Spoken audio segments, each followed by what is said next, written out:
नमस्कार, मैं हूं निकिता और आप देख रहे हैं सत्यहिंदी.com। चलिए एक नजर डालते हैं अब तक की सुर्खियों पर। दिल्ली नगर निगम के 250 वार्ड में हुए चुनाव के लिए वोटों की गिनती जारी है। इस बीच खबर है कि आम आदमी पार्टी विधायक सौरभ भारद्वाज ने नतीजे आने से पहले जीत को लेकर एक बड़ा दावा किया है। उन्होंने कहा है कि हमें 180 से ज्यादा सीटें मिलने वाली हैं। अगर वोटर का आशीर्वाद रहा तो हमें 230 सीटें भी मिल सकती हैं। मुझे लगता है कि एग्जिट पोल आम आदमी पार्टी की जीत की ओर इशारा कर रहा है। दिल्ली नगर निगम चुनाव के वोटों की गिनती जारी है और रुझानों की माने तो इस समय आम आदमी पार्टी भारतीय जनता पार्टी से आगे चल रही है। और इसी बीच एमसीडी चुनाव के नतीजों में आपके अच्छे प्रदर्शन को देखते हुए पंजाब के मुख्यमंत्री भगवंत मान का एक बयान सामने आया है, जिसमें उन्होंने कहा है कि 15 साल की कांग्रेस की सत्ता को उखाड़ा था दिल्ली से और अब 15 साल की एमसीडी को भी उखाड़ दिया है। इसका मतलब ये है कि लोग नफरत की राजनीति को पसंद नहीं करते हैं। लोग स्कूल, अस्पताल, बिजली, सफाई, इंफ्रास्ट्रक्चर को वोट देते हैं। दिल्ली नगर निगम चुनाव के वोटों की गिनती के बीच आम आदमी पार्टी की तरफ से नतीजों को लेकर प्रतिक्रियाएं आनी शुरू हो गई हैं और इसी बीच आम आदमी पार्टी के राज्यसभा सांसद और वरिष्ठ नेता संजय सिंह द्वारा दिए गए एक बयान में अरविंद केजरीवाल को पीएम मोदी का इकलौता विकल्प बताया गया है। उन्होंने एमसीडी चुनाव प्रचार में बीजेपी की ओर से बड़े बड़े नेताओं को प्रचार के लिए उतारने पर भी तंज कसा। उन्होंने कहा कि देश की सबसे बड़ी पार्टी में मोदी का चेहरा सभी केंद्रीय मंत्री और सभी मुख्यमंत्री, वहीं दूसरी तरफ अरविंद केजरीवाल। संजय सिंह ने कहा कि 15 साल के भ्रष्टाचार और कूड़ा राज को खत्म कर दिया और दिल्ली ने यह बता दिया कि आम आदमी पार्टी कट्टर ईमानदार पार्टी है। संसद का शीतकालीन सत्र आज बुधवार 7 दिसंबर से शुरू हो गया है और यह 29 दिसंबर तक चलेगा।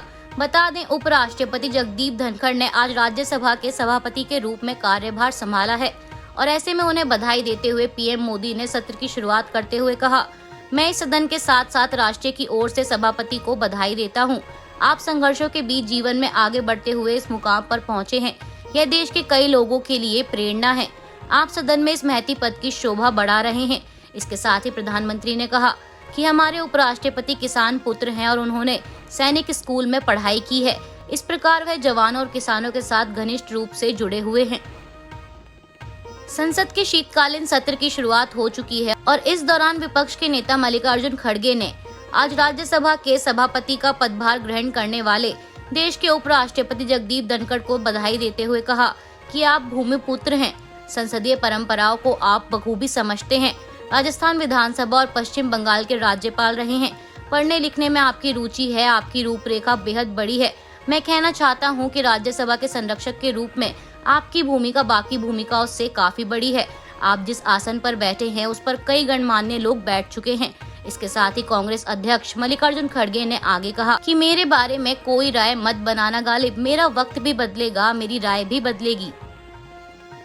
पिछले हफ्ते कांग्रेस की पूर्व अध्यक्ष सोनिया गांधी के आवास पर हुई बैठक के दौरान पार्टी ने इस बार के शीतकालीन सत्र में कई अहम मुद्दों को उठाने का निर्णय लिया है। बैठक के बाद कांग्रेस के वरिष्ठ नेता जयराम रमेश ने संवाददाताओं से बातचीत के दौरान बताया कि संसद के 17 दिनों के सत्र के लिए उनकी पार्टी की ओर से बड़े मुद्दे सामने आए हैं। उन्होंने कहा, भारत और चीन के बीच पिछले 22 महीनों से तनाव है और संसद में इस मुद्दे पर कोई चर्चा नहीं हुई है। कांग्रेस चाहेगी कि इस विषय पर संसद में चर्चा हो। इसके अलावा संसद सत्र में कांग्रेस महंगाई और रुपए के गिरते मूल्य के विषय के साथ जीएसटी बढ़ाए जाने का भी मुद्दा उठाएगी और आर्थिक रूप से कमजोर वर्ग के लोगों के लिए आरक्षण जैसे विषयों पर चर्चा की मांग करेगी।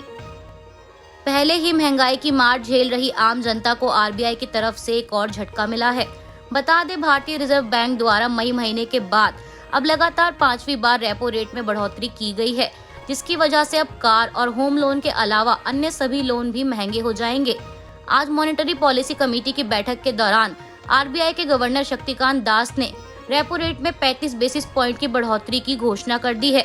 इसके साथ ही अब रेपो रेट बढ़कर 6.25% पहुंच गया है। वहीं रिजर्व बैंक के गवर्नर के अनुसार आरबीआई ने महंगाई में कमी लाने के लिए रेपो रेट में यह बढ़ोतरी की है।